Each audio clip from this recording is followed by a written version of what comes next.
Bismillahirrahmanirrahim. Assalamualaikum warahmatullahi wabarakatuh.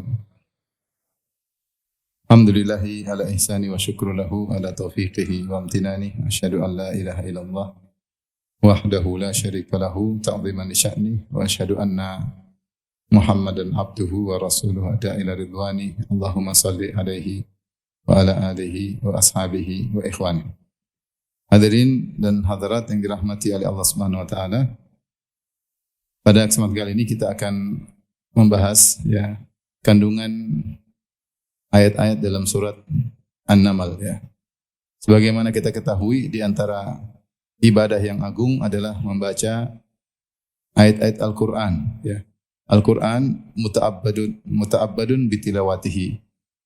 Bedanya Al-Qur'an dengan yang lainnya, Al-Qur'an itu membaca ayatnya sendiri sudah merupakan ibadah.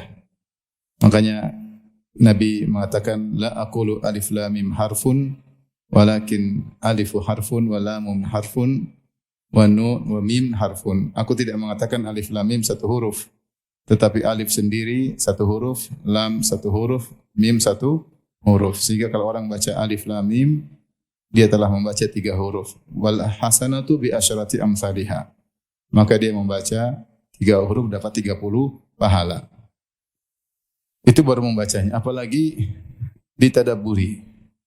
Karena Al-Quran itu yang paling utama bukan sekedar membaca, tetapi ditadabburi. Liyadabbaru ayatihi, kata Allah, agar ditadabburi ayat-ayatnya. Kemudian juga Allah berfirman, afala yatadabbaruna al-Quran, am ala qulubin aqfaluha. Allah mencela orang-orang musyrikin dengan berkata, kenapa mereka tidak mentadabburi Al-Quran, ataukah hati mereka telah terbelenggu. Allah juga berfirman, afala yatadabbaruna al-Qur'an walau kana min indi ghairillahi lawajadu fi ikhtilafan katsira. Seandainya Al-Qur'an bukan turun dari Allah, tentu mereka akan mendapati banyak kontradiksi. Oleh karenanya, di antara ibadah yang agung adalah membaca Al-Qur'an dengan ditadabburi. Ibnu Qayyim pernah berkata, qira'atu ayatin wahidatin bitadabburin wa ta'aqqulin wa tafahumin khairun min khatmah bila ta'aqqulin wala tadabburin. Kata Ibnu Qayyim rahimahullah dalam perkataannya yang agung, bahwasanya membaca satu ayat saja dengan ditadabburi, dipahami, lebih baik daripada khatam Quran tapi tidak dipahami.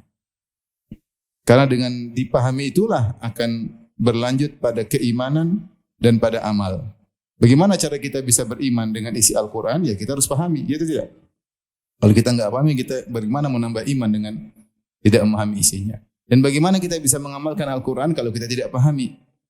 Makanya Fudail bin Iyad pernah berkata, unzilal Quran liyu'mala bih fattakhadhan nasu qira'atahu amala. Al-Quran itu diturunkan untuk diamalkan. Sementara orang-orang menganggap mengamalkan Al-Quran hanya sekedar dibaca. Sementara orang-orang menganggap mengamalkan Al-Quran hanya sekedar dibaca. Padahal Al-Quran diturunkan untuk diamalkan. Nah, untuk bisa diamalkan harus dipahami. Untuk bisa dipahami makanya harus tadabbur. Maka majelis ini, majelis tadabbur Al-Quran, kita berharap diberkahi oleh Allah Subhanahu wa taala. Apalagi telah disebutkan dalam hadis, ma jalasa qaumun fi baitillah yatluna kitaballah wa yatadarasunahu bainahum. Tidaklah suatu kaum duduk di masjid kemudian baca ayat-ayat Allah, kemudian mempelajari ayat-ayat tersebut, di antaranya mentadabburinya, illa nazalat alaihimus sakinah wa hafat bihimur rahmah wa hafat bihimul malaikah wa ghasyat bihimur rahmah. Kecuali turun ketenangan, malaikat akan turut hadir dan rahmat Allah akan meliputi mereka. Semoga kita termasuk dari majelis tersebut. Amin ya rabbal alamin. Baik, kita akan mulai pada kesempatan kali ini pertemuan perdana tentang surat An-Naml ya. Surat An-Naml disebut surat An-Naml. An-Naml artinya apa? Semut ya. Semut akhir-akhir ini agak terkenal semut ya. Terutama ketika ada orang ngaku bisa bahasa semut. Jadi semut lagi naik daun karena ada yang mengaku bisa bahasa semut ya. Mungkin di antara antum juga ada yang bisa ya. Jadi ada cerita ya. Ada seorang, dia ngaku bisa ngerti bahasa semut. Saya bukan cerita kawan kita, saya cerita orang lain. Jadi ada orang ngaku bisa bahasa semut. Dia cerita di sebuah kebun, Bahwasanya saya biasa bicara dengan semut, kata dia. Kalau semut masuk rumah, saya bilang pergi, dia akan pergi. Jadi semut itu ngerti apa yang saya bicarakan. Akhirnya dia bicara, yang dengar agak bingung, cuma mau menyalahkan gimana, membenarkan bagaimana. Akhirnya ketika mereka mau keluar dari kebun, ada salah satu orang yang iseng. Kata dia, Pak, ini ada semut di sini. Dia masuk ke kebun, coba Bapak usir. Kita lagi perhatikan nih Pak, langsung praktek sekarang, suruh usir. Kata Bapak tadi, enggak, saya spesialis semut rumah, kalau kebun enggak bisa. Ini cerita nyata ya. Jadi disebut surat An-Naml karena dalam Al-Quran ini, dalam surat An-Naml ada lafal An-Naml, dan demikian ciri-ciri penamaan Al-Quran. Dicari nama-nama yang lafal-lafal yang jarang disebutkan atau tidak tersebutkan dalam surat-surat yang lain. Seperti misalnya, atau yang pertama kali disebut dalam Al-Quran, seperti surat Al-Insan, Hal ata 'alal insan. Ternyata dinamakan juga surat Amsyaj. Karena lafal Amsyaj tidak ada dalam Al-Quran kecuali dalam surat Al-Insan. Demikian juga surat An-Naml. Lafal An-Naml tidak ada kecuali dalam surat An-Naml. Qalat namlatun ya ayyuhan namlu dukhulu masakinakum la yahtimannakum Sulaiman wa junuduhu wa hum la yash'urun. Ketika ada seekor semut menasihati semut-semut yang lain, dia berkata, ya ayyuhan namlu, wahai para semut sekalian. Kalau bahasa kita, wahai semua yang merasa semut tanpa terkecuali. Udkhulu masakinakum, masuklah kalian dalam rumah-rumah kalian. La yahtimannakum Sulaiman wa junuduhu, jangan sampai kalian keinjak Sulaiman dan pasukannya. Wa hum la yash'urun, sementara mereka tidak sadar. Dari situ surat ini disebut dengan surat An-Naml. Dan ini yang masyhur. Sebagian ulama menamakan surat dengan surat yang lain. Ada yang menamakan dengan surat Sulaiman. Kenapa disebut surat Sulaiman? Karena kisah Sulaiman paling panjang dalam surat An-Naml. Kisah Nabi Sulaiman disebutkan dalam surat-surat yang lain, tapi paling panjang dalam surat apa? Dalam surat An-Naml. Ada yang mengatakan surat Al-Hudhud. Karena lafal Al-Hudhud tidak ada kecuali dalam surat An-Naml. Ya. Ma liyala aral hudhuda am kana minal ghaibin. Ketika Sulaiman ngumpulin pasukannya, kata dia, kok burung hudhud tidak kelihatan? Ya. Kenapa tidak hadir ya? Tidak kelihatan atau tidak hadir. Sehingga ada yang menamakan surat Al-Hudhud. Demikian ini karena mencari lafal yang tidak disebutkan pada surat-surat yang lain. Baik. Surat ini namanya jadi surat An-Naml, ada yang menyebut surat Sulaiman, ada yang menyebut surat apa? Al-Hudhud. Baik. Surat ini adalah surat Makkiyah. Apa maksudnya surat Makkiyah? Apa maksudnya surat Madaniyah? Surat Makkiyah itu surat yang turun sebelum Nabi berhijrah. Sebelum Nabi berhijrah. Dan surat Madaniyah yaitu surat yang turun setelah Nabi berhijrah. Sehingga ada sebagian surat yang semua ayatnya Makkiyah dan ada sebagian surat yang semua ayatnya Madaniyah. Ada surat yang digabungkan, sebagiannya Makkiyah, sebagiannya Madaniyah. Jadi penamaan surat ini jenisnya diklasifikasikan dengan nama tempat, Makkah, Madinah. Tetapi sebenarnya yang menjadi patokan adalah waktu sebelum hijrah dan sesudah apa? Hijrah. Maka jika disebut surat Makkiyah, maksudnya surat turun sebelum Nabi berhijrah. Kalau disebut surat Madaniyah, berarti surat turun setelah Nabi berhijrah. Apa faedahnya mengenali Makkiyah dan Madaniyah? Kita mengenali tentang nuansa surat tersebut. Kalau surat Makkiyah nuansanya berarti audiensnya adalah Abu Jahal dan teman-temannya. Rasulullah belum berhijrah. Siapa yang mendengar surat-surat tersebut? Abu Jahal, Abu Lahab, CS. Oleh karenanya nuansa ayatnya terkait dengan iman kepada hari akhirat karena mereka mengingkari hari akhirat. Iman terhadap Al-Quran karena mereka mengingkari Al-Quran adalah firman Allah.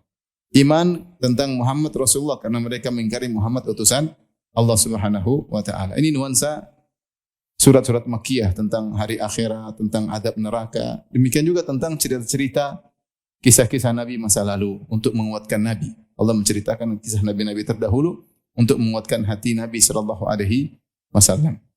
Adapun surat Madaniyah, maka audiensnya kaum muslimin ketika itu atau tentang orang-orang munafik. Karena di Madinah sudah ada orang-orang munafik. Di Mekah belum ada orang munafik. Baru muncul di Madinah. Kemudian surat Madaniyah nuansanya ada masalah hukum ya. Masalah hukum-hukum karena hukum-hukum turun ketika di Madinah banyak. Jadi dengan mengetahui surat ini Makki atau Madaniyah memberi gambaran kepada kita untuk membantu bahwasanya surat ini turun kondisi Nabi sedang di Mekah, sedang dikejar-kejar oleh orang musyrikin, sedang diintimidasi, para sahabat disiksa. Seperti itu. Turunlah surat-surat Makkiyah untuk membantah orang-orang musyrikin yang mengingkari hari kiamat. Baik. Kita mulai ayat yang pertama. Allah Subhanahu wa taala berfirman, Tasin tilka ayatul Qur'ani wa kitabim mubin. Tasin disebut dengan al-huruf al-muqatta'ah, yaitu huruf-huruf yang dibaca per huruf, bukan per kata. Bukan dibaca tos, ya. Yasin tidak dibaca yas, tapi dibaca per huruf, ya, sin. Alif lam mim tidak dibaca alam, tapi alif lam mim. Makanya disebut al-huruf al-muqatta', huruf yang diputus-putus. Maksudnya dibaca per huruf. Dibaca per huruf. Khilaf di kalangan para ulama tentang makna dari al-huruf al-muqatta'ah yang Allah bawakan di awal-awal surat. Tapi pendapat yang paling kuat adalah yang menyatakan bahwasanya huruf-huruf tersebut dibawakan oleh Allah di awal-awal surat sebagai bukti bahwasanya Al-Quran itu adalah firman Allah Subhanahu wa taala. Al-Quran adalah mukjizat. Al-Quran adalah mukjizat. Sehingga Allah datangkan di awal sebagian surat huruf-huruf hijaiyah. Seperti alif lam mim sad, alif lam ra, yasin, tasin, ya hamim. Makanya kalau biasanya sesudah ada huruf muqatta'ah, biasanya kemudian disebutkan tentang Al-Quran. Contoh alif lam mim, dzalikal kitabul la raiba fi. Alif lam mim kemudian Allah sebutkan itulah Al-Quran. Seperti ini. Tasin tilka ayatul Quran wa kitabim mubin. Setelah itu Allah sebut tentang apa? Al-Quran. Seperti Toha. Ma anzalna alaikal Quran. Allah langsung turun sebut tentang apa? Al-Quran. Alif lam ra, alif lam mim sad, kitabun unzila ilaika fala yakun fi sadrika harajun. Kitabun anzalnahu ilaika. Setelah alif lam mim, setelah alif lam ra. Jadi biasanya kalau setelah huruf muqatta'ah disebut tentang Al-Quran. Sebagai isyarat bahwasanya Al-Quran itu bukan karangan Muhammad sallallahu alaihi wasallam. Seandainya karangan Muhammad, tentu kalian bisa bikin seperti Al-Quran. Buktinya Al-Quran ini turun dengan huruf hijaiyah, bahasa yang kalian banggakan, bahasa Arab. Namun kalian tidak bisa mendatangkan semisal Al-Quran. Makanya Al-Quran disebut mukjizat, mukjiz, yaitu karena Allah menantang orang-orang Arab untuk bisa mendatangkan semisal Al-Quran. Sebagaimana dikatakan oleh Ibnu Katsir rahimahullahu taala, mukjizat para nabi terkait dengan apa yang lagi viral di zamannya. Kemudian Allah berikan mukjizat yang mengungguli seluruh yang viral tersebut. Contohnya, Nabi Musa alaihissalam diutus di zaman yang ketika itu orang-orang pandai belajar sihir, banyak penyihir. Mereka bangga-banggaan dengan sihir mereka yang hebat. Maka Allah datangkan yang bukan sihir, tapi asli. Di mana kayu bisa berubah menjadi apa? Menjadi hewan, ular. Ya, sehingga mukjizatnya mirip dengan apa yang sedang viral tapi mengungguli. Akhirnya para penyihir beriman karena mereka tahu apa yang dibawa oleh Musa ini bukan sihir.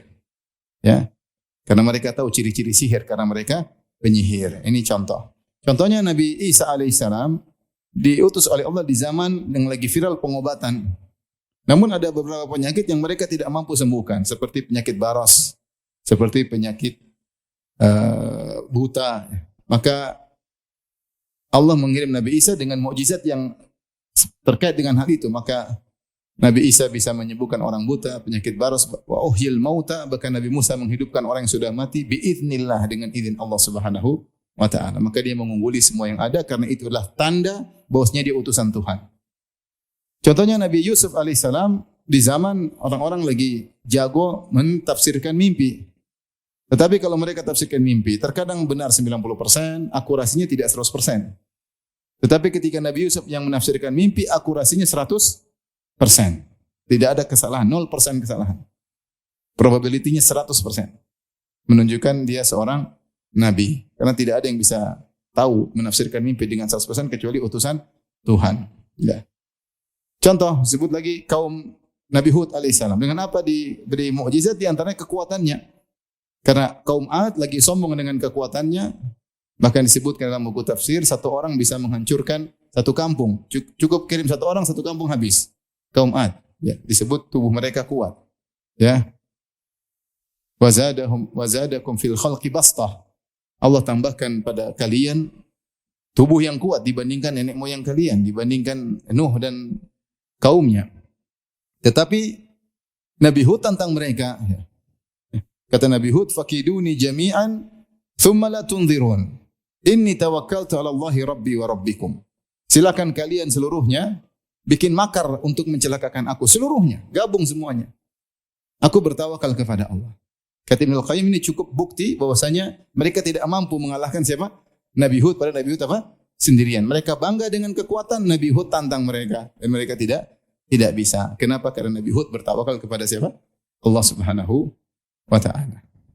Demikian juga mereka menyatakan para ulama Nabi Saleh mukjizat terkait dengan onta, karena mereka Nabi Saleh hidup di kaum Samud yang mereka bangga dengan onta, perhatian sama onta. Kalau onta mungkin zaman sekarang seperti moge, seperti mobil mewah. Zaman dulu onta yang jadi perhatian. Ternyata Allah utus, kirim onta yang menakjubkan. Onta tersebut keluar dari batu, ontanya besar, indah, langsung bunting tanpa suami. Dan Allah katakan, "Hadhihi naqatullahi lakum ayah." Inilah onta Allah sebagai ayat bagi kalian.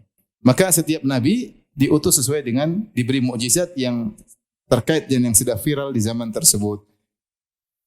Makanya Rasulullah SAW mengatakan, tidaklah ma min nabiyyin illa utiya min ayatin ma mithluhu amana alaihi al-bashar. Tidak ada seorang nabi pun kecuali diberikan tanda, itu bukti kenabian yang cukup membuat orang beriman. Ya, wa innamal ladzi utitu kana wahyan. Ya, yuha ilayya. Adapun mukjizatku adalah Al-Qur'an yang diwahyukan kepadaku. Nah, di zaman Nabi sallallahu alaihi wasallam yang lagi viral adalah syair-syair. Mereka bangga-bangga syair-syair. Orang yang bisa syair orang yang hebat. Lomba syair di antara mereka. Syair itu lagi viral. Bahkan syair itu merupakan medsos zaman sekarang. Kalau syair menyerang dengan hija, menyerang orang, memuji, menjatuhkan mental seseorang dengan syair di zaman tersebut. Maka Allah turunkan kepada Nabi yang bukan syair, bukan nasr, bukan syair, bukan prosa, bukan juga syair. Ya. Ma 'allamnahu syi'ra wa ma yanbaghi lah. Ya, kami tidak pernah mengajarkan Muhammad syair dan tidak pantas dia untuk bersyair. Allah turunkan Al-Qur'an yang punya aturan tersendiri yang menakjubkan. Yang menakjubkan. Yang dibaca tidak pernah membosankan. Luar biasa. Intinya mukjizat Al-Quran sangat banyak. Saya sudah bahas sendiri kajian tentang agungnya Al-Quran. Tentang sisi-sisi mukjizat Al-Quran. Oleh karenanya, Allah menantang kaum musyrikin untuk mendatangkan Al-Quran. Karena mereka menuduh Rasulullah SAW dibantu oleh in hadza illa ifkun iftarahu wa anahu alaihi qaumun akharun. Faqad ja'u zulman wa zura. Kata mereka, Al-Quran ini hanyalah kedustaan yang dibuat-buat oleh Muhammad dan dibantu oleh teman-temannya. Mereka bohong. Makanya Allah katakan, kalau ini memang karya Muhammad, kalian harus lebih bisa daripada Muhammad. Kalian gabung. Qul in jama'atil insu wal jinnu ala an ya'tu mithli hadzal Qur'an la ya'tuna bimithlihi walau kana ba'dhum li ba'dhin dhahira. Kalau seluruh jin dan manusia bersatu padu untuk mendatangkan sebesar Al-Quran, mereka tidak bakalan mampu. Faktu, ya, katakan seperti Al-Quran. Sampai Allah turunkan, ya, bi asyri suwari mithlihi. Kalau tidak mampu satu Al-Quran, 10 surat. Kalau tidak mampu, bi suratin, satu Quran saja, satu surat. Ternyata mereka tidak mampu. Ini di antara tafsir yang terbaik, wallahu alam, tentang tafsir al-huruf al-muqatta'ah, bahwasanya huruf tersebut tidak ada maknanya karena tidak dibaca sebagai kata, tetapi dibaca sebagai apa? Huruf. Adapun kata adalah rangkaian daripada huruf. Ketika dibaca per huruf berarti bukan dimaksudkan maknanya, tapi maksudnya hikmahnya. Hikmahnya adalah untuk menunjukkan bahwasanya Al-Quran adalah mukjizat yang turun dari Allah untuk Nabi Muhammad sallallahu alaihi wasallam. Makanya Nabi tidak bisa, bukan Nabi yang buat Al-Quran, bahkan Nabi berusaha untuk menghafalkannya, ya. Karena Jibril yang mendiktekan kepada Nabi sallallahu alaihi wasallam. Baik, kita lanjutkan. Tilka ayatul Qur'ani wa kitabim mubin. Tilka itu isyarat jauh. Itulah kalau bahasa kita, itulah. Sebenarnya Allah mengatakan isyarat jauh seperti dzalikal kitab, dzalika, bukan hadzal kitab. Kalau hadza itu ini bahasa Indonesia. Kalau dzalika itu, ya. Kalau tilka itu artinya apa? Itu. Untuk menunjukkan akan ketinggian Al-Qur'an, seakan-akan kedudukannya tinggi. Tilka, itulah, untuk menunjukkan kedudukan yang tinggi. Ini metode orang Arab dalam menunjukkan, mengagungkan sesuatu. Tilka ayatul Qur'an. Ayat maksudnya tanda-tanda. Tidak disebut ayat kecuali tanda atau bukti, ya. Sehingga sebagian ulama seperti Syekh Hassi di dalam tafsirnya, dia perinci bahwasanya Al-Quran itu bukti akan banyak kebaikan. Setiap ayat mengandung bukti akan kebenaran Allah Subhanahu wa taala. Bahkan Allah mengatakan inna hadzal Qur'ana yahdi lillati hi aqwam. Sungguhnya Al-Qur'an ini memberi petunjuk kepada jalan yang terbaik. Petunjuk dalam Al-Qur'an sangat banyak. Ayat-ayat isinya petunjuk-petunjuk. Tentang hukum-hukum, tentang kisah-kisah, tentang akhlak, tentang macam-macam, tentang iman, tentang takwa, banyak sekali. Yang seharusnya sudah cukup membuat orang untuk beriman. Maka disebut dengan ayat. Disebut dengan ayat. Ayat itu maknanya sendiri adalah bukti atau tanda. Tilka ayatul Qur'an. Al-Qur'an secara bahasa maknanya dari qara'a, qara'a artinya jamaah. Kenapa Al-Qur'an disebut dengan Qur'an? Karena dia mengumpulkan surat-surat, atau dia mengumpulkan larangan dan perintah, atau dia menurunkan pembahasan-pembahasan, kisah-kisah dikumpulkan dalam satu kitab, maka disebut dengan Qur'an. Intinya maknanya adalah mengumpulkan surat-surat dalam satu buku, yaitu Al-Quran. Wa kitabim mubin, yaitu kitab. Maksudnya ini juga sifat lain dari Al-Quran, karena Al-Quran disebut juga dengan Al-Kitab. Adapun datang sini kitabin dengan tanwin litafkhim, untuk menunjukkan ini ayat dari kitab yang agung. Kitab. Di antara metode orang Arab untuk mengagungkan suatu, mereka mentanwinkan. Nanti di sini juga ada min ladun hakimin alim, hakimin, ya. Ditanwinkan untuk diagungkan. Ya, ini datang dalam Al-Quran banyak, dalam hadis-hadis banyak. Contoh seperti hadis Nabi SAW, man yuridillahu bi khairan yufaqihu fid din. Siapa yang Allah ingin khairan, ditanwinkan. Siapa yang Allah ingin bagi dia kebaikan yang agung, Allah akan buat dia paham tentang agama. Bukan sembarang kebaikan. Khairan, kata Ibnu Hajar, litafkhim, untuk menunjukkan besarnya kebaikan tersebut. Taib. Wa kitabin, Al-Quran disebut kitab karena dia ditulis, maktub. Kitab fi'al, wazannya fi'al, maknanya maf'ul, yaitu kitab, maknanya maktub. Seperti firash, mafrush, girash, magrush, ya. Giras, magrus, ya. Seperti ilah, ma'luh. Ini namanya wazannya fi'al, timbangannya, maknanya maf'ul. Kayaknya tidak paham, ya. Tapi saya lihat kayak paham gitu, Masya Allah. Keren. Keren. Wa kitabin mubin. Adapun mubin dalam bahasa Arab diambil daripada abana. Abana bisa maknanya fi'il lazim, bisa maknanya fi'il muta'addi. Fi'il lazim itu adalah kata kerja yang tidak membutuhkan objek. Fi'il muta'addi maksudnya kata kerja yang membutuhkan objek. Seperti fi'il lazim, contohnya dalam bahasa Indonesia apa? Tidak butuhkan objek. Contohnya apa? Tidur, butuh objek. Kenyang, butuh objek. Kalau makan, butuh objek. Paham, butuh objek yang dipahami. Paham? Di antaranya jelas. Jelas butuh objek enggak? Tidak. Kalau menjelaskan, butuh objek. Paham? Jelas itu tidak butuh objek. Kalau menjelaskan, butuh objek. Nah, dalam bahasa Arab, kata kerja yang tidak butuh objek namanya fi'il lazim. Yang butuh objek namanya muta'addi.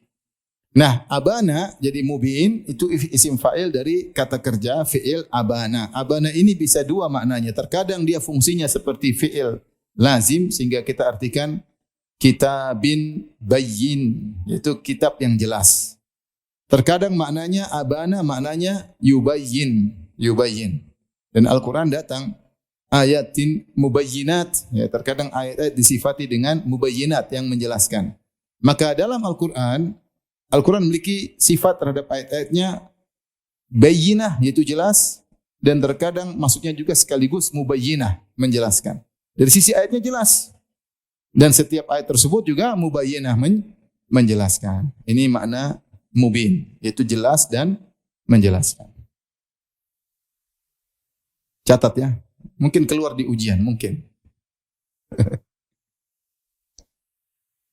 Baik. Kemudian Allah berfirman, hudan wa busyra lil mu'minin. Al-Quran adalah petunjuk dan kabar gembira bagi kaum mukminin. Petunjuk maksudnya hidayatul irsyad, yaitu Al-Quran isinya petunjuk. Isinya petunjuk. Dan juga kabar gembira bagi siapa? Lil mu'minin, bagi orang yang beriman. Bukankah Al-Quran petunjuk bagi semua manusia? Jawabannya benar. Dalam Al-Quran ayat yang lain Allah berfirman, Syahrul Ramadan alladzi unzila fihi al-Quran hudal lin-nasi wa bayyinatin minal huda wal furqan. Bulan Ramadan yang Allah turunkan Al-Quran di bulan tersebut. Hudal linnas, petunjuk bagi manusia. Manusia mau kafir, mau beriman, Al-Quran petunjuk bagi mereka. Karena Al-Quran menjelaskan. Sebagaimana Nabi menjelaskan bagi orang beriman, Nabi juga menjelaskan bagi orang kafir. Tetapi yang bisa mengambil faedah adalah orang yang beriman. Yang benar-benar bisa mengambil faedah adalah orang yang beriman. Makanya dalam ayat yang lain Allah mengatakan hudal linnas, petunjuk bagi manusia. Dalam ayat ini Allah mengatakan hudan wa busyra lil mu'minin. Petunjuk yang bagi orang beriman yang benar-benar bisa mengambil petunjuk orang beriman. Syekh Utsaimin berkata, semakin seorang menambah keimanannya, dia semakin bisa mengambil petunjuk dari Al-Quran. Semakin beriman, maka semakin dia bisa mengambil pelajaran dari Al-Quran. Karena Allah mengkaitkan sifat petunjuk dengan sifat iman. Maka berbanding lurus, semakin tinggi iman, semakin dapat hidayah banyak. Kemudian busyra lil mu'minin, busyra kabar gembira. Dalam Al-Quran isinya kabar gembira. Orang beriman, la khaufun alaihim wa lahum yahzanun. Mereka tidak akan khawatir, mereka bersedih. Kabar gembira, Allah akan kasih misalnya solusi bagi mereka. Wa may yattaqillaha yaj'al lahu makhraja. Siapa yang bertakwa, Allah akan berikan solusi baginya. Wa yaj'al lahu min amri yusra, Allah akan mudahkan urusannya. Wa yu'zim lahu ajra, Allah akan besarkan pahalanya. Ya. Yarzuqu min haitsu la yahtasib, Allah akan beri rezeki dari arah yang tidak dia sangka-sangka. Innallaha ma'as sabirin, Allah bersama orang yang sabar. Wallahu yuhibbus sabirin, Allah mencintai orang yang sabar. Banyak sekali ayat-ayat kabar gembira. Ini baru dunia, belum di surga. Dengan kenikmatan-kenikmatan surga. Jadi kabar gembira. Orang kalau sedih baca Al-Quran, insyaallah sedihnya kurang. Kenapa? Al-Quran isinya kabar gembira. Kabar gembira bagi orang-orang yang beriman. Baik. Pertanyaan berikutnya, siapa orang beriman tersebut yang bisa mengambil petunjuk dan diberi kabar gembira oleh Allah? Allah sifatkan setelahnya. Alladzina yuqimuna as-salata wa yu'tuna az-zakata wa hum bil akhirati hum yuqinun. Yaitu orang-orang yang menegakkan salat dan membayar zakat, menunaikan zakat, sementara mereka yakin dengan akhirat, Baik, perhatikan sini. Ini Allah sebut tentang orang beriman yang bisa mendapat hidayah yang banyak dari Al-Quran. Sifat di sini ada 3. Allah sebutkan iqamatus salat, ita'uz zakat, dan iman kepada hari akhirat. Yakin dengan hari akhirat. Yang pertama Allah mengatakan alladzina yuqimunas salat, yang menegakkan salat. Menegakkan salat itu bukan sekedar yang penting lepas dari kewajiban, tapi benar-benar dia salat dengan baik. Dia berusaha khusyuk, dia berusaha menjalankan sunnah-sunnah. Ini iqamah kamilah. Menegakkan yang sempurna. Dia salat. Dan di sini Allah menggunakan fi'il mudhari' untuk menunjukkan tajaddud al-fi'il, yaitu berulang-ulang, salat lagi, nanti salat lagi, nanti salat lagi, nanti salat lagi.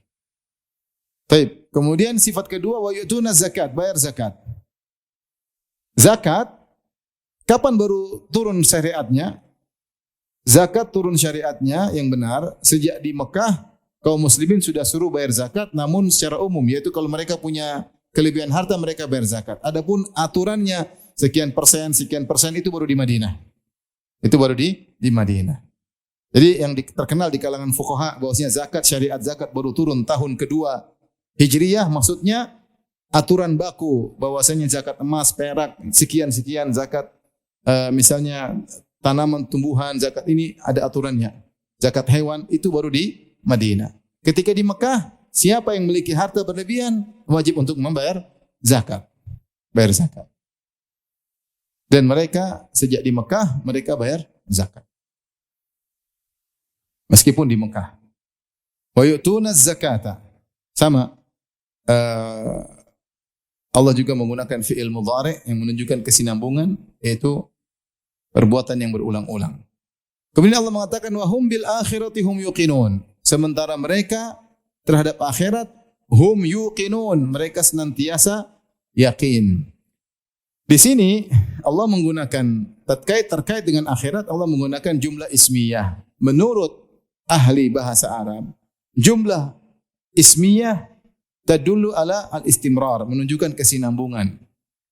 Adapun jumlah fi'liyah tadullu ala tajaddudil fi'l, berulang-ulangnya perbuatan. Antum enggak paham kan? Kalau jumlah ismiyah continue, terus enggak berhenti.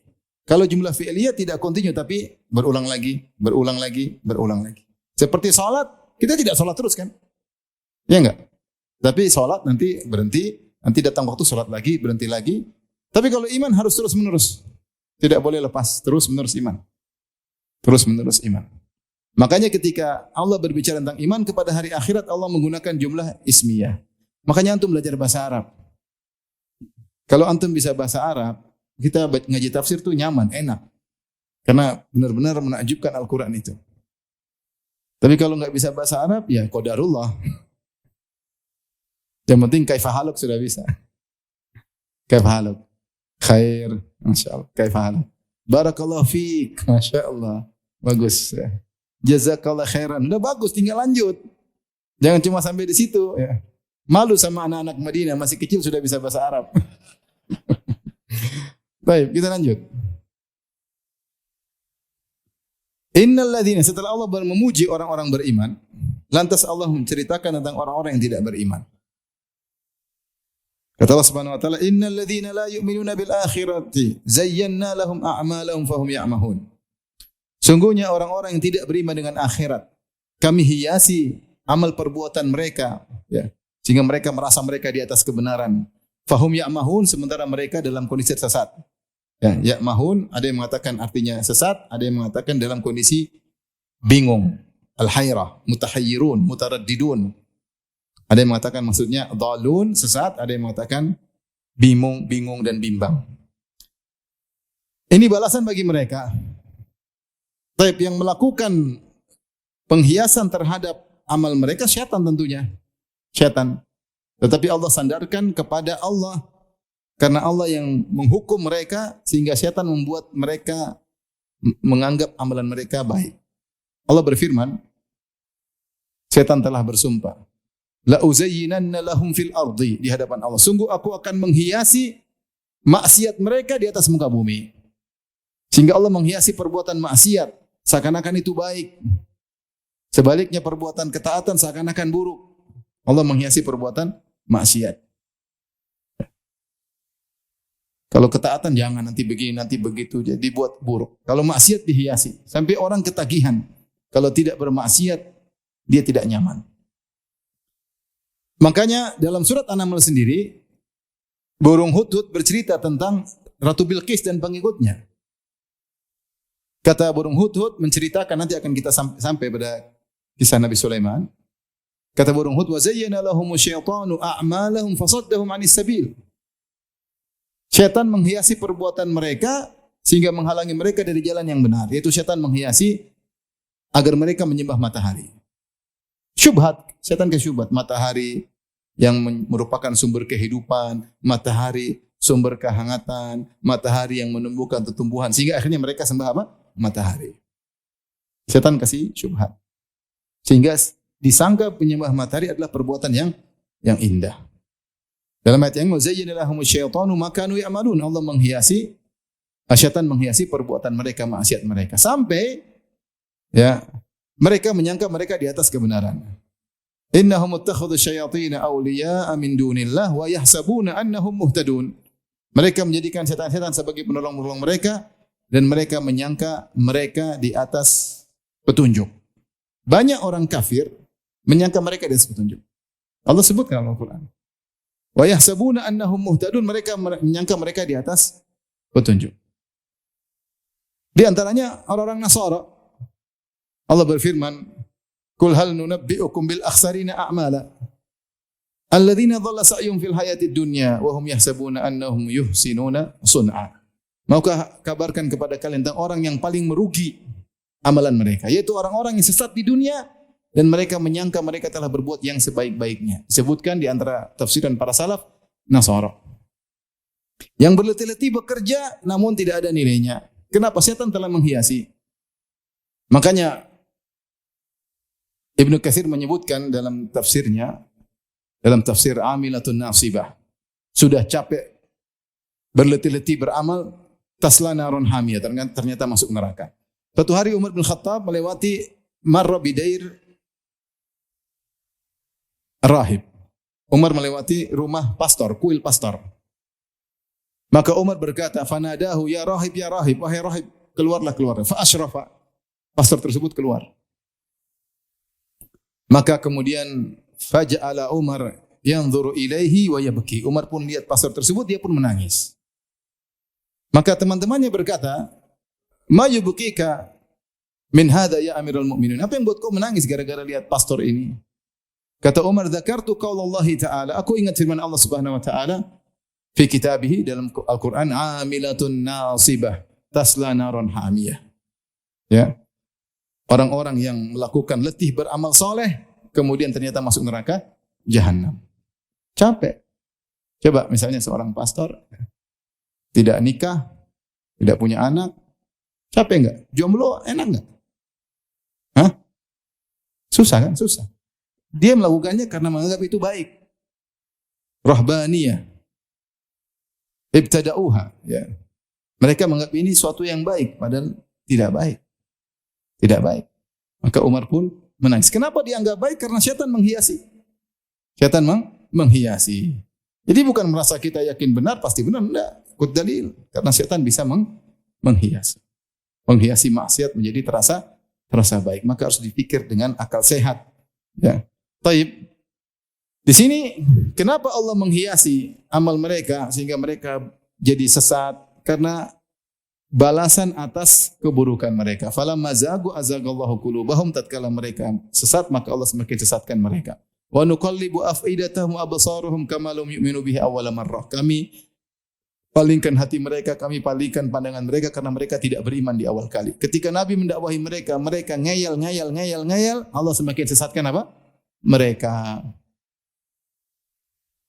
Ulaika alladzina lahum su'ul adzab. Bagi mereka azab yang buruk, wahum fil akhirati humul akhsarun, dan mereka di akhirat adalah orang yang paling merugi. Di sini Allah menggunakan lafal isim tafdhil, al-akhsar. Al-akhsar dalam bahasa Indonesia artinya yang paling merugi. Ada nama paling. Al-afdal yang paling mulia. Kalau khasir rugi, merugi. Al-akhsar paling merugi. Kenapa Allah sebutkan mereka ini paling merugi? Karena mereka ini di neraka yang paling parah azabnya karena mereka musyrikin. Karena di neraka azab bertingkat-tingkat. Yang paling parah adalah orang-orang musyrikin. Yang menduakan Allah, mensekutukan Allah Subhanahu wa taala. Maka mereka di neraka, wa hum fil akhirati humul akhsarun.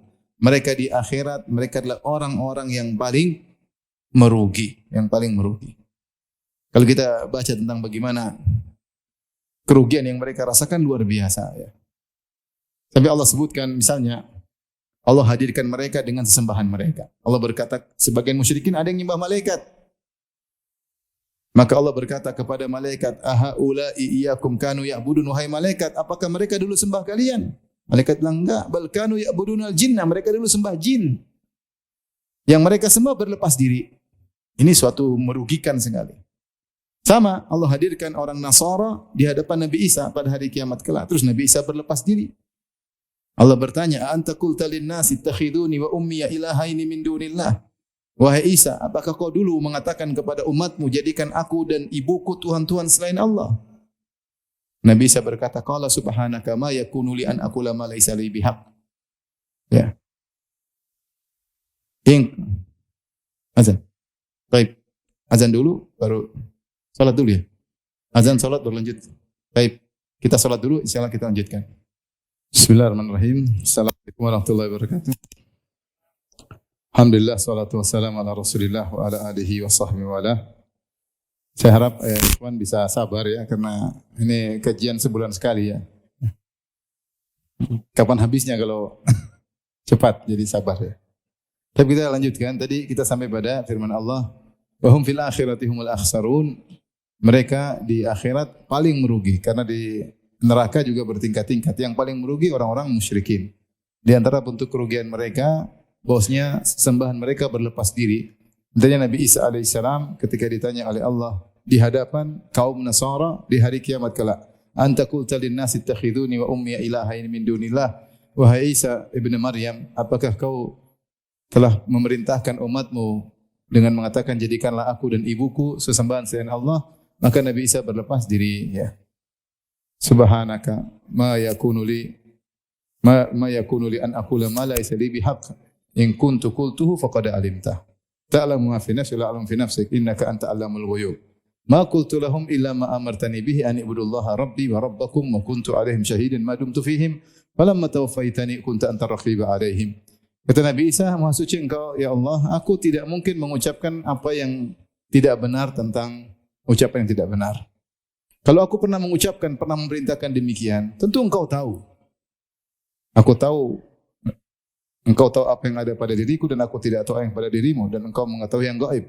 Ma qultu lahum, tidaklah aku ucapkan kepada mereka kecuali satu. Ani'budullaha rabbi wa rabbakum, sembahlah Allah semata, Tuhanku dan Tuhan kalian. Itu bayangkan bagaimana orang-orang Nasara nanti ketika sembahan yang disembah, yang dianggap juru selamat justru berlepas diri. Tentu hal yang sangat merugikan. Bahkan sebagian kaum musyrikin, bukan cuma mereka yang dimasukkan dalam neraka, sesembahan mereka juga dimasukkan dalam neraka seperti matahari, rembulan, bintang, berhala-berhala. Kata Allah, innakum ma ta'buduna min dunillahi hasabu jahannam antum laha waridun. Sungguhnya kalian dan apa yang kalian sembah akan menjadi bahan bakar di neraka jahannam. Mengerikan. Sembahan yang mereka harap menolong mereka ternyata ikut dibakar bersama mereka. Apakah mereka tidak merugi? Sangat merugi. Sangat merugi. Oleh karenanya Allah katakan mereka dengan akhsarun, orang yang paling merugi. Kemudian Allah berfirman, wa innaka latulaqqal qur'ana min ladun hakimin alim. Dan sungguhnya kamu benar-benar diberi Al-Qur'an itu diterima, diserahkan Al-Qur'an, tulaqqa, yakni Allah ja'alaka laqiyan, yaitu engkau benar-benar menerima Al-Qur'an min ladun, dari sisi Allah. Ladun maknanya indah, tetapi dia lebih khusus. Itu benar-benar penekanan, benar-benar dari Allah. Benar-benar dari Allah. Al-Quran itu benar-benar dari Allah. Yang Allah sifati dirinya dengan hakimin alim, yang dia maha hakim, maha bijak. Apa yang dimaksud dengan nama Allah Al-Hakim? Al-Hakim adalah Dzul Hukmi wa Dzul Hikmah. Dzul Hukmi wa Dzul Hikmah, yaitu segala hukum yang berlaku harus hukum Allah Subhanahu wa taala, dan seluruh perbuatan Allah pasti dibangun di atas hikmah. Tidak ada Allah berbuat sesuatu sekedar main-main, iseng-iseng, tidak ada. Semua yang Allah putuskan di alam semesta, yang Allah takdirkan, tidak ada main-main. Semuanya pasti ada hikmahnya. Makanya kalau kita terkena musibah, kita tahu di balik itu pasti ada hikmah. Kita bilang apa? Alhamdulillahi ala kulli hal. Kita tanya sama orang, gimana istrimu? Alhamdulillah. Alhamdulillah apa ini? Alhamdulillah apa alhamdulillah ala kulli hal? Alhamdulillah. Jadi semua perbuatan Allah pasti ada apa? Hikmahnya. Karena dia Dzul Hikmah, disebut Al-Hakim. Dan dia disebut dengan Al-Hakim karena hukum dia yang berhak untuk dijalankan, bukan hukum manusia. Afa hukmal jahiliyati yabghun? Apakah mereka ingin hukum jahiliyah, hukum selain Allah? Saya sering sampaikan hal ini. Manusia sepakat bahwasanya alam semesta ini ada aturan, ada tatanan, ada rules yang berjalan di alam semesta ini. Yang aturannya sangat muhkam, sangat profesional, sangat mantap, sangat teratur, sangat detail, sangat teliti. Sehingga matahari berjalan pada orbitnya, rembulan pada orbitnya, panasnya matahari bisa konstan berjuta-juta tahun, dan macam-macam aturan semua. Dan orang yang melihat alam semesta berkata, sungguh luar biasa yang menciptakan kehebatan alam semesta ini. Sungguh sangat rumit, sangat ruwet. Tetapi dia bisa menjalankan aturan dengan sempurna. Aturan alam semesta. Keterkaitan langit, keterkaitan bumi, isi langit, isi bumi, apa saja dalam bumi, benda-benda apa, macam-macam semua yang bikin ini sangat hebat dalam mengatur aturan. Baik, ketika pembuat aturan alam semesta ini bikin aturan buat kita di atas muka bumi untuk kesehatan kita, karena kita ini makhluknya, wanita begini, pakai jilbab, laki-laki begini, tidak boleh begini, enggak. Kita bilang enggak, kali itu enggak. Saya punya aturan sendiri yang lebih bagus. Itu kan? Padahal dia mengakui aturan alam semesta, tidak ada yang bisa bikin seperti alam semesta ini, enggak ada yang bisa bikin. Dia akui kehebatan Allah ketika menjalankan hukum kauni di alam semesta, menunjukkan akan hebatnya Sang Pencipta. Ketika Sang Pencipta tersebut turunkan hukum buat dia untuk dia jalani, dia enggak mau. Saya bikin aturan sendiri. Lebih maslahat bagi saya. Tentu itu adalah kebodohan yang nyata.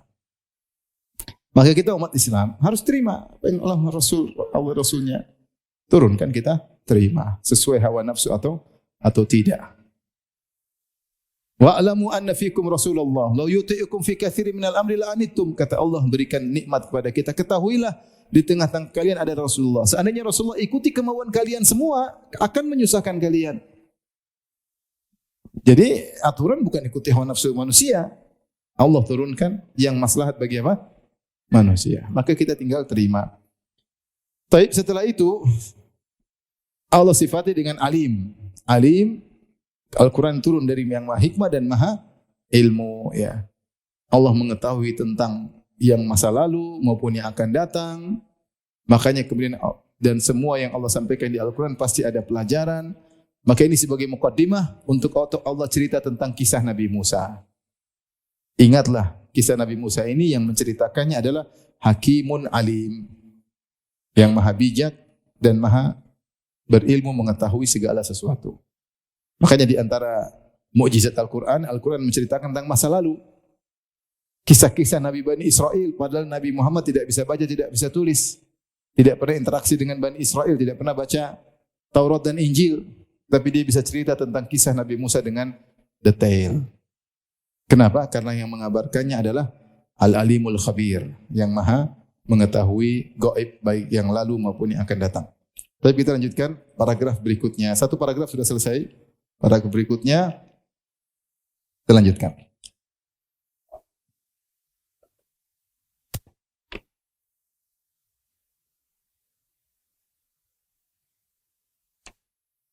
Baik, kita lanjut ayat ke-7.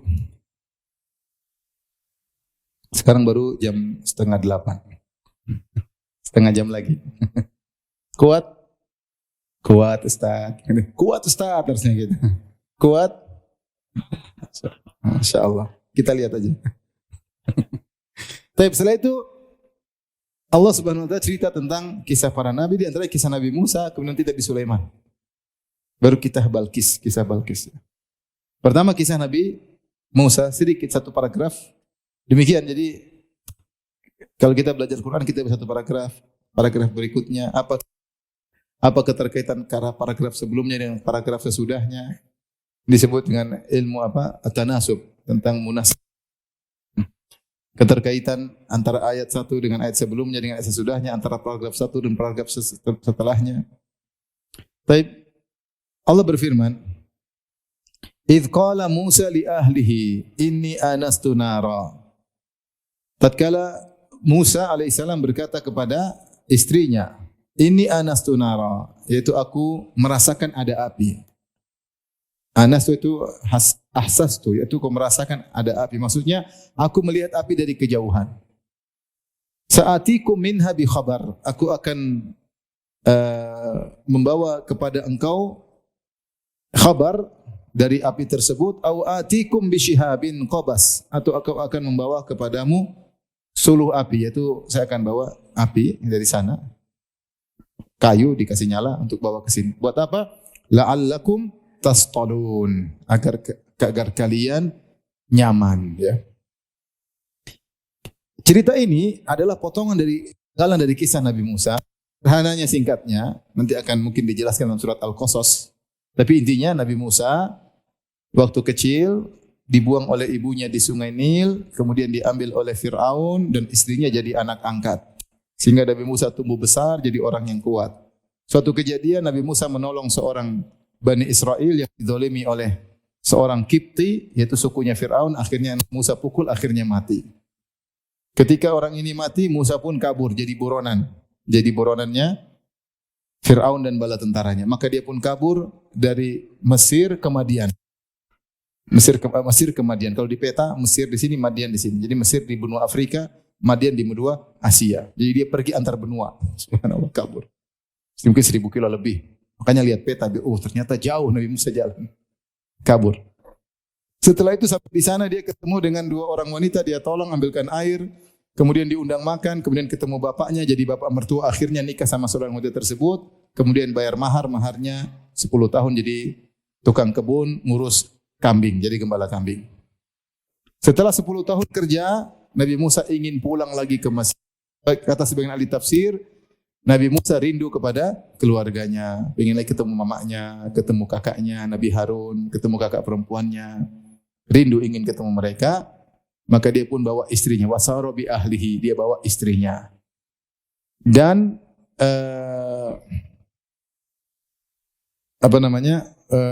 dia berharap bahwasanya kejadian sudah dilupakan karena sudah 10 tahun. Maka dia jalan pelan-pelan sembunyi-sembunyi ingin pulang ke Mesir. Kata Allah wasara bi ahli dalam surat Al-Qasas, di sini Allah mengatakan Nabi Musa berkata kepada istrinya. Ketika Nabi Musa berjalan, disebutkan oleh para tafsir, Nabi Musa orang yang sangat pecemburu.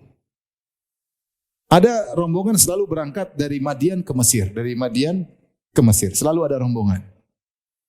Tetapi Nabi Musa tidak ingin jalan sama mereka karena dia sangat pencemburu, dia tidak ingin istrinya dilihat oleh orang lain. Ini disebut dalam buku tafsir. Dia tidak ingin istrinya dilihat, sehingga dia memilih jalan malam. Mereka jalan siang, dia jalan malam nyusul. Nanti ketemu pagi lagi.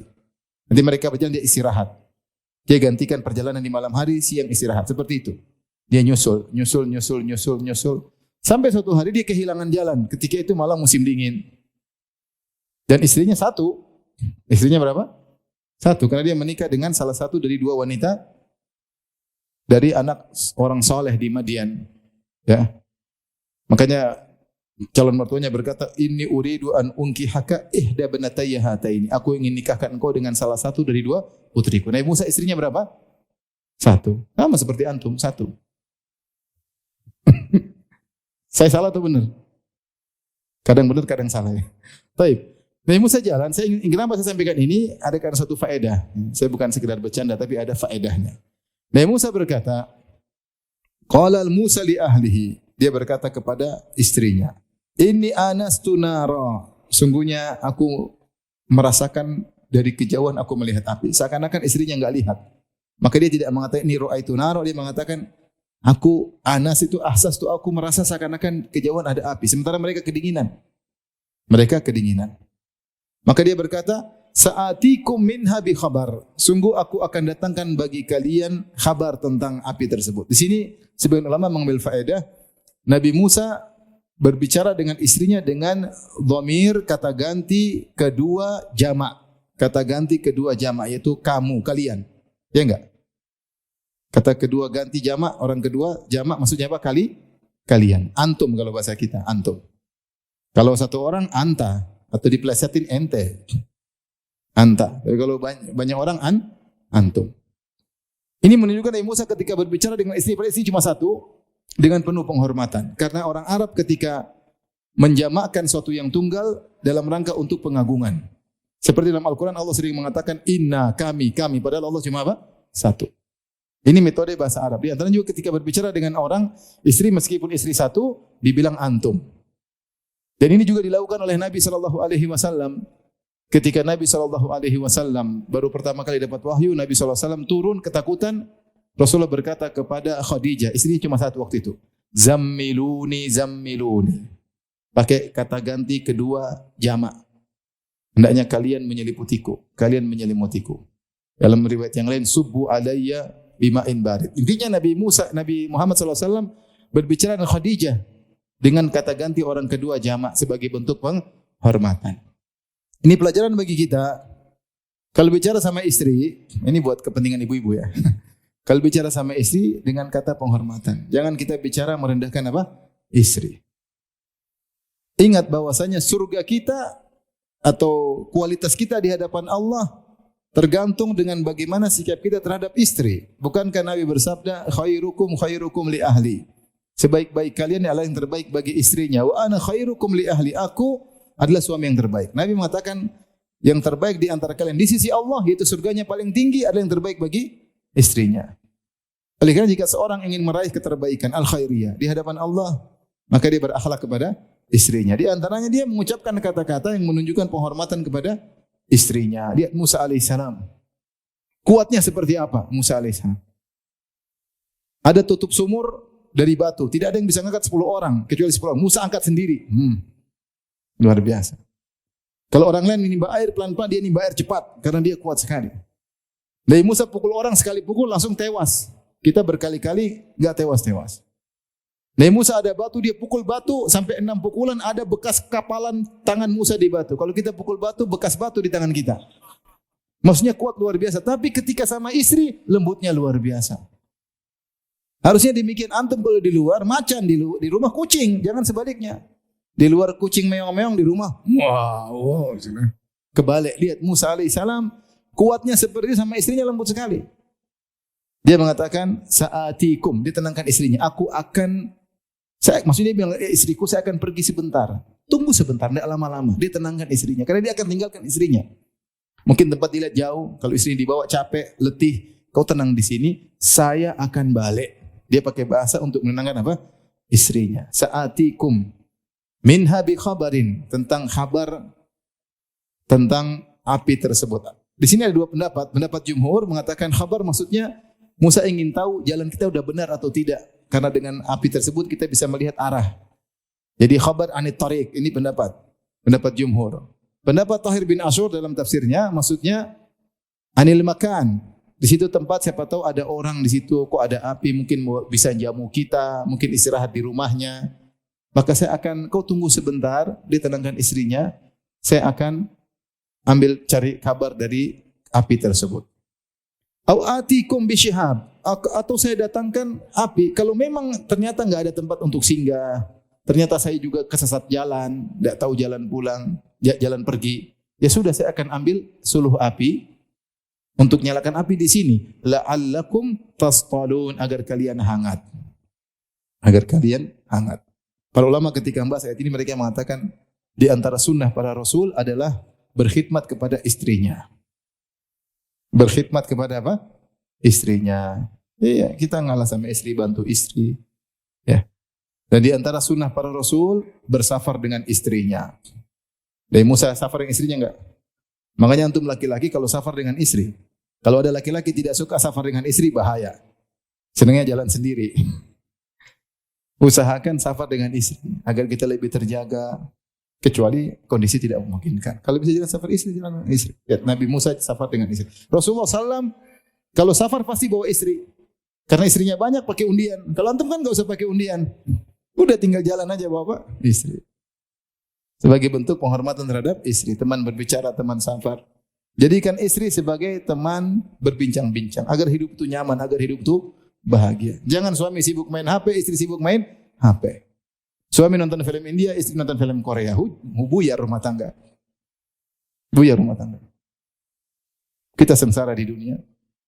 Nonton maksiat. Jadi kita nikmati teman terdekat, teman ngobrol, teman jalan. Baik. Falamma ja'aha nudiya an burika man finnar. Ketika Nabi Musa sampai berjalan ke situ, tiba-tiba dia melihat api. Para ulama di antaranya Ibnu Katsir menyebutkan, Musa datang ada pohon hijau, tapi ada apinya. Nabi Musa menyangka itu api, ternyata cahaya. Tapi pohonnya enggak kebakar. Pohonnya enggak kebakar. Karena itu memang bukan api, ternyata dia apa? Cahaya yang Allah berikan di situ. Dia mendekat. Tiba-tiba ada suara nudia, diserukan. Maksudnya Allah berbicara. Ya, yang benar, berarti Nabi Musa mendengar pembicaraan Allah. Allah berbicara Nabi Musa dengan suara yang didengar oleh Nabi Musa. Karena Al-Quran mengatakan nudiya nada idh nadahu rabbuhu. bil wadil muqaddas itu ketika Rabb-nya menyerunya. Tidak seperti pendapat orang-orang Asy'ariyah yang mengatakan Allah berbicara tanpa suara, hanya memahamkan. Kata mereka Allah bicara tanpa suara, tanpa bahasa. Allah hanya memahamkan kepada Nabi Musa. Kalau memaham tidak perlu kata kalimat seruan, paham? Kata ketika Allah menggunakan bahasa, ketika Allah menyeru berarti ada suara yang didengar. Kalau hanya sekedar memahamkan, tidak ada kata seruan. Seruan itu menunjukkan ada yang didengar. Dan ini akidah Ahlussunnah wal Jamaah. Bahwasanya Allah berbicara dengan bahasa yang Allah kehendaki, dengan suara yang tentu berbeda dengan suara makhluk, dan didengar oleh Nabi Musa dengan bahasa Ibrani, didengar oleh Nabi Muhammad dengan bahasa Arab. Terserah Allah karena Allah Maha berbicara. Adapun Asy'ariyah mengatakan Allah seperti orang bisu, tidak ada lafal-lafal yang dikeluarkan. Kemudian Nabi Musa menerjemahkan, memahami, menerjemahkan. Itu tidak benar. Sehingga kata mereka Al-Quran ini bukan firman Allah. Kata orang Asy'ariyah, Al-Quran bukan firman Allah. Al-Quran ini hanyalah ibarat ungkapan dari bahasa jiwa Allah. Karena bahasa Allah tidak ada hurufnya, tidak ada apa? Suaranya. Yang benar Al-Quran firman siapa? Firman Allah. Makanya Allah tantang untuk mendatangkan semisalnya. Ini Al-Quran bukan karangan Muhammad, bukan karangan Jibril. Ini firman Rabbul Alamin. Makanya mukjizatnya pada Al-Qurannya, pada lafalnya. Kalau Musa cuma mendengar, memahami, Muhammad mendengar atau memahami kemudian mengungkapkan, maka ini bukan firman Allah. Intinya sekedar saya singgung sedikit. Allah mengatakan, nudiya, maka disuruhkan kepada Nabi Musa, anburi kaman finnar, diberkahi yang ada di api tersebut. Siapa yang dimaksud yang ada di api tersebut? Ada khilaf di kalangan para ulama. Di antara pendapat adalah yang dimaksud adalah malaikat yang ada di cahaya tersebut, wa man haulaha, dan di sekitarnya termasuk adalah Nabi Musa alaihissalam. Jadi Allah berkahi tempat tersebut, dan Allah berkahi cahaya tersebut, dan Allah berkahi zat yang ada di cahaya tersebut. Karena keberkahan terkadang terkait dengan tempat, terkadang terkait dengan zat. Terkait dengan apa? Zat. Tempatnya diberkahi, ya. Innaka bil wadil muqaddasi tuwa. Sungguhnya engkau sedang berada di lembah yang suci, yaitu namanya Tuwa. Ada yang mengatakan tempatnya di Sinai yang ada di Mesir. Intinya ini untuk menenangkan Nabi Musa, bahwasanya kau datang di sini kau diberkahi wahai Musa. Wa subhanallahi rabbil alamin, dan maha suci Allah Rabbil alamin, penguasa alam semesta. Subhana maksudnya maha suci Allah dari segala kekurangan yang dituduhkan kepada Allah, seperti menganggap Allah punya anak, subhana. Ya, seperti Allah mengatakan, maka lillahi ayattakhidha min waladin subhana. Tidak pantas bagi Allah untuk punya anak, subhana, maha suci Allah. Demikian juga maha suci Allah, itu maksudnya kalau kita berzikir kita ngerti apa maksudnya apa? Subhanallah, subhanallah. Itu maha suci Allah dari segala kekurangan. Ya. Seperti maha suci Allah dari kesyirikan yang mereka lakukan, menyembah selain Allah, menyembah berhala, menyembah nabi, menyembah wali, menyembah sunan, menyembah malaikat, menyembah pohon, semuanya syirik. Allah mengatakan, "Wa ma qadarullah haqqa qadrihi wal ardu jami'an qabdatuhu yaumal qiyamah was samawati matwiyatun bi yaminihi subhanahu wa ta'ala amma yusyrikun." Kata Allah, mereka tidak mengagungkan Allah sebagaimana mestinya. Harusnya yang disembah hanya Allah. Kenapa? Wal ardu jami'an qabdatuhu yaumal qiyamah. Pada hari kiamat, bumi dalam genggaman Allah.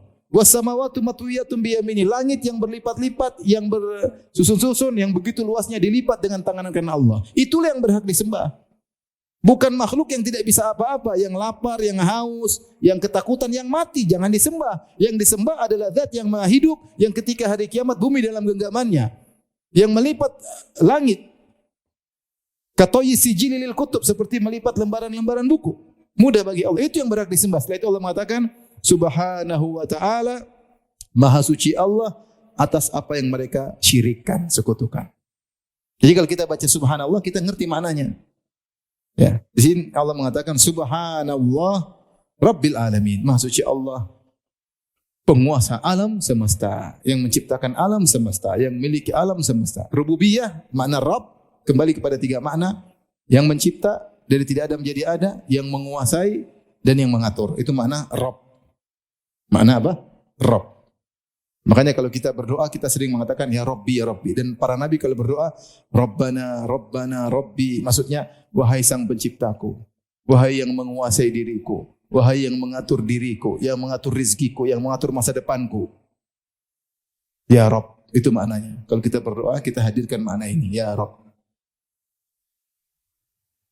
Sudah ada yang khusyuk mulai. Belum jam 8, sebentar lagi. Kemudian Allah berkata, Ya Musa, ya Musa innahu anallahu al-azizul hakim. Wahai Musa, sungguhnya aku adalah Allah al-aziz al-hakim. Al-aziz yang maha perkasa. Al-aziz maksudnya Dzul Izzah, yang memiliki perkasaan. Al-aziz maknanya 3. Yang pertama, Dzul Qahar, yaitu yang berkuasa, tidak ada yang bisa mengalahkan keputusannya, dia kerjakan apa yang dia mau, ya. Namanya Dzul Izzah, ya. Kemudian itu Izzatul Qahar. Kemudian Izzatul Qadar, yaitu Allah memiliki sifat-sifat yang mulia, yang tinggi. Yang ketiga, Dzul Imtina, Izzatul Imtina, yaitu tidak ada yang bisa ngotak-ngatik menghalangi Allah, enggak bisa. Tidak ada yang bisa mengganggu Allah, enggak ada. Itu namanya Aziz. Intinya, dialah Allah Subhanahu wa taala yang berhak disembah, hanya Dia, karena Dia Al-Aziz. Al-Aziz. Ya, tidak ada yang bisa menghalanginya, tidak ada yang bisa mengganggunya, dan sifatnya maha tinggi. Makanya ketika Allah membinasakan kaum Samud, kata Allah, fadamdama alaihim rabbuhum bidzambihim fasawwaha wa la yakhafu uqbaha. Maka Allah binasakan mereka kaum Samud, kemudian Allah berkata wa la yakhafu uqbaha, dan Allah tidak takut dengan dampak dari itu semua. Allah tidak ada yang takut, Allah habisi tidak perlu. Sebab kalau manusia mau mukul itu takut, nanti ada backingannya repot. Mau jujur takut. Manusia begitu. Maka manusia tidak aziz, takut diganggu. Manusia yang tidak takut diganggu Allah Subhanahu wa taala, maka dia yang berhak untuk disembah. Izzatul Imtina namanya. Izzatul Qahar, yaitu apa yang dia mau lakukan yang terjadi. Dan ini hanya berlaku pada Allah. Makanya Allah mengatakan, Innani anallah. Aku adalah Allah, itu yang berhak disembah cuma aku. Kenapa? Karena aku Al-Aziz, Al-Hakim, yang maha bijak. Yang maha bijak. Digabungkan Al-Aziz Al-Hakim karena ada orang, kalau manusia ada yang kuat tapi tidak bijak, ada yang bijak tapi enggak kuat. Allah kuat dan bijak. Ada orang gitu enggak? Kuat, hebat tapi ngelantur, ngawur. Ada orang bijak tapi enggak punya kekuatan, bijak doang, ngomong doang, enggak bisa eksekusi, kekuatannya tidak ada. Adapun Allah menggabungkan izzah dengan hikmah. Tapi lanjutkan. Ketika ketemu Nabi Musa, Allah berkata, wa alqi asak, lemparkanlah tongkatmu.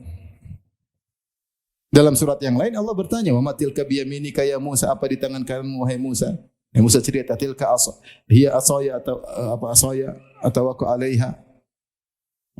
Usbiha ala ghanami wa fiha ma'arib ukhra. Ini tongkatku buat aku bertelekan untuk cari rumput, makanan tanaman buat kambing-kambingku, waliya fiha ma'arib ukhra, dan saya punya kepentingan-kepentingan lain dengan tongkatku ini. Allah berkata, alqiha ya Musa, lemparkan.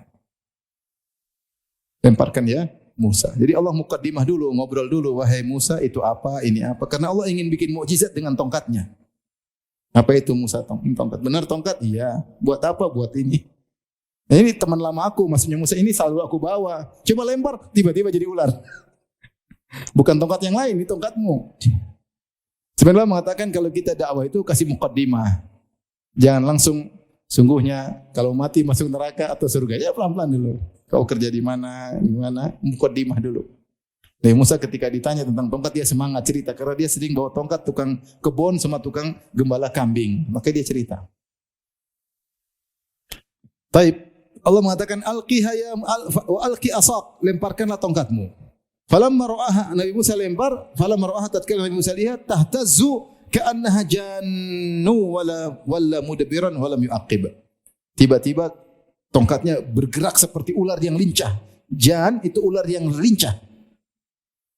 Dalam ayat yang lain, fa idza hiya thu'banun mubin.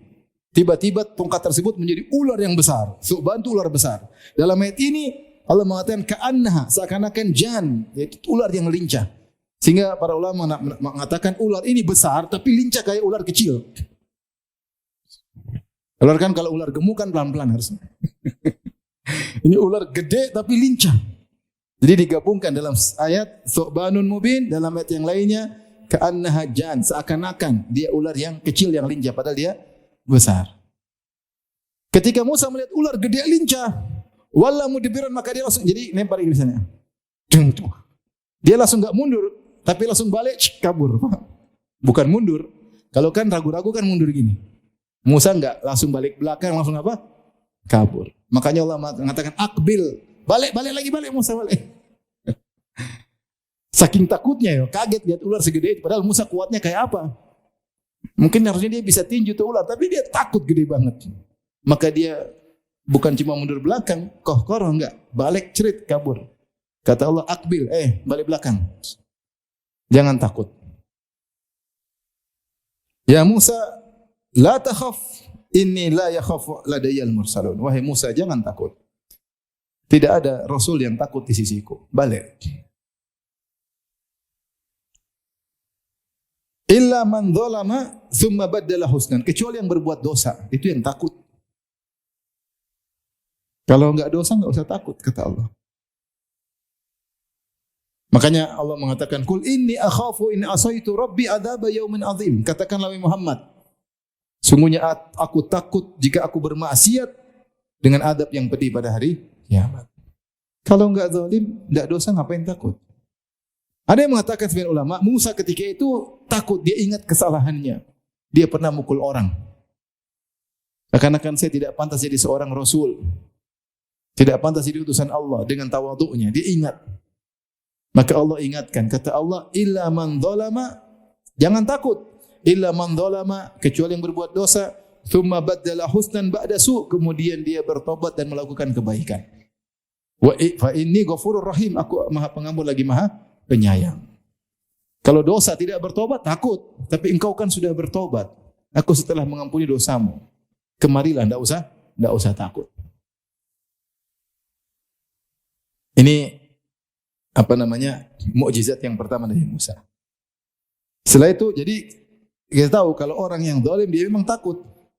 Tapi kalau zalim sudah bertobat, enggak usah takut karena Allah Maha Pengampun. Siapa sih di antara kita tidak berbuat zalim? Siapa dia tidak berdosa kepada Allah Subhanahu wa taala? Yang penting bertobat. Ya. Wa inni laghaffaru liman taba wa amana wa amila salihan tsumma ihtada. Dalam surat Thaha kata Allah, sungguhnya aku ini Maha Pengampun kepada siapa? Liman taba, yang bertobat, wa amana, yang beriman, wa amila salihan, beramal saleh, tsumma ihtada, kemudian istiqamah. Aku mengampuni orang seperti itu. Makanya kalau hijrah istiqamah, ya. Hijrah istiqamah. Karena Allah mengampuni orang yang istiqamah. Kemudian Allah suruh yang kedua, mukjizat kedua, wa adkhil yadaka fi jaybika takhruju baydha'a min ghairi su'. Masukkan tanganmu fi jayb. Jayb itu di sini, jayb baju, di sini ada jadi ada lubang di sini, maksudnya masukin begini. Masukin atau begini. Itu dalam jayb. Ini namanya jayb. Yaitu lubang bukaan setelah leher. Namanya apa? Jayb. Jadi masukkan tanganmu fi jaybika. Takhruj baydha'a, maka keluar putih, bercahaya, min ghairi su'. Tiba-tiba ada nurani, ada cahaya. Namun bukan karena sakit, bukan karena penyakit baros atau penyakit apa kayak enggak. Tapi jadi menunjukkan Nabi Musa itu orangnya tubuhnya tidak putih, kulit orang Bani Israel itu coklat. Makanya kalau begitu menyala putih bukan karena kau sakit, tapi karena memang itu mukjizat, ada cahaya. Ketika itu Thomas Alva Edison belum lahir, tapi sudah ada cahaya.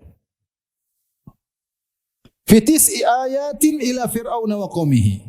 Kau akan bawa 9 mukjizat kepada Fir'aun dan kaumnya. Innahum kanu qauman fasiqin. Sungguhnya mereka adalah kaum yang fasik. Jadi Allah menugaskan Musa untuk mendakwahi Fir'aun. Padahal Musa adalah buronannya Fir'aun. Makanya Musa ketakutan. Maka Allah kasih bekal mukjizat. Kata Allah 9 mukjizat nanti saya kasih.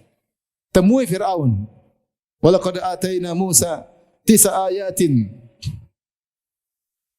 Sungguh kami telah berikan kepada Musa 9 ayat. 9 ayat ini apa saja? Para ulama sepakat 5 yang disebut dalam surat Al-A'raf. Karena kalau kita hitung mukjizat Nabi Musa lebih daripada 9. 5, farsalna alaihimut tufana wal jarada wal kummala wad dhafadi'a wad dama ayatin mufassalat. Dalam surat Al-A'raf kata Allah, kami kirimkan kepada mereka tanda-tanda, yaitu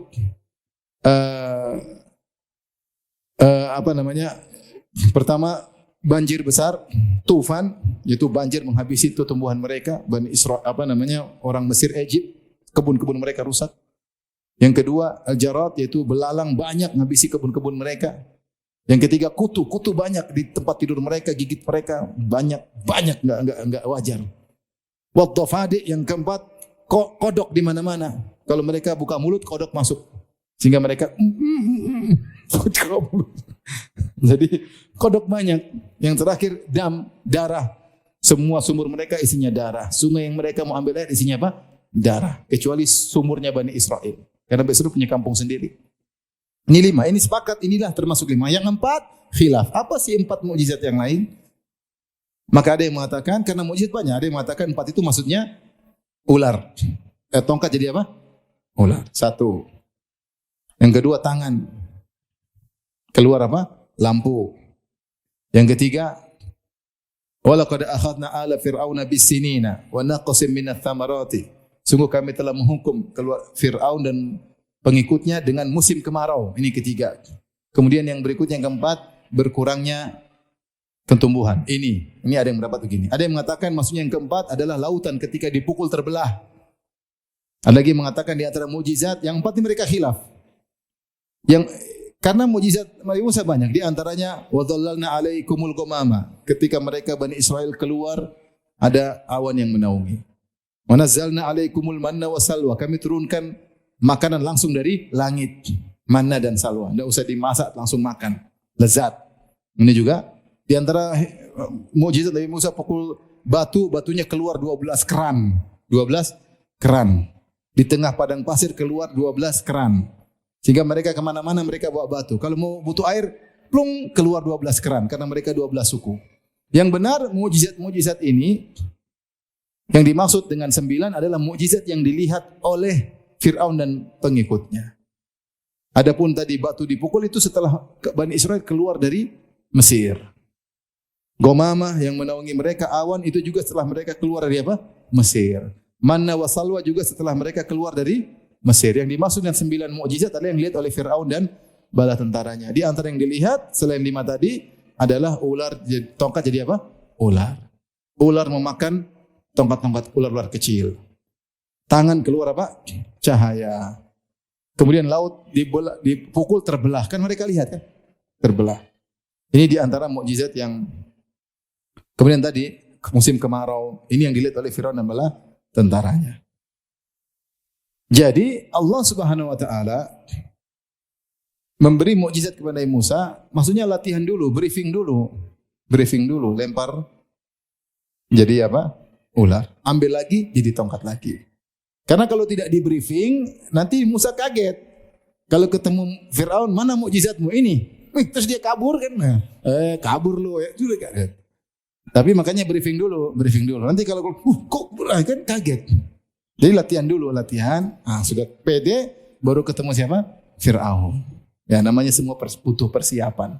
Nabi saja butuh persiapan, apalagi kita. Semuanya butuh persiapan. Jangan asal jalan, asal enggak. Butuh persiapan, perlu briefing dan yang lainnya. Innahum kanu qauman fasikin. Sungguhnya mereka adalah kaum yang fasik. Falamma ja'athum ayatuna mubsiratan qalu hadza sihrun mubin. Ketika telah datang kepada mereka mukjizat dari kami, dengan gampangnya mereka mengatakan sihir yang nyata. Jadi gampang untuk matahin Fir'aun, pintar banget. Untuk matahin Musa, oh ini jagoan sihir memang. Jadi tidak jadi mukjizat. Jadinya apa? Sihir, selesai. Dia memendohi kaumnya, oh iya benar sihir ya. Memang jago sihir. Ketika Musa menang duel dengan penyihirnya yang lain, kata Fir'aun, ini gurunya memang sudah sepakat sebelumnya ke sini. Jadi Fir'aun tuh pintar banget. Langsung ngeles yang canggih. Dasar Fir'aun. Taib. Wajahadu biha. Dan mereka menolak kebenaran mukjizat tersebut. Juhud yaitu menolak setelah memahami. Bukan mereka tidak tahu, mereka tahu ini bahwa ini adalah mukjizat. Tapi kata Allah, wajahadu biha. Padahal wastaiqanatha anfusuhum. Padahal mereka sangat yakin. Allah tidak mengatakan wa aiqanatha anfusuhum, tapi Allah menggunakan fiil ada sinnya, wastaiqanatha. Wazan istaf'ala lebih kuat dari wazan af'ala. Yaitu benar-benar mereka meyakini kebenaran Musa. Makanya Musa bilang sama Firaun, laqad alimta Ma anzala haula'i rabbus samawati wal ardi basaira. Wahai Firaun, sungguh kau tahu tidak ada yang menurunkan mukjizat ini semua kecuali siapa? Allah Subhanahu wa taala. Firaun dah tahu dan Musa tahu, Firaun tahu. Cuma dia zulman wa uluwa, karena zalim dan sombong makanya mereka menolak. Fanzur kaifa kana akibatul mufsidin, maka lihatlah bagaimana akibat orang-orang yang melakukan kerusakan di atas muka bumi. Maka dianjurkan kita baca cerita tentang umat-umat terdahulu agar kita mengambil pelajaran.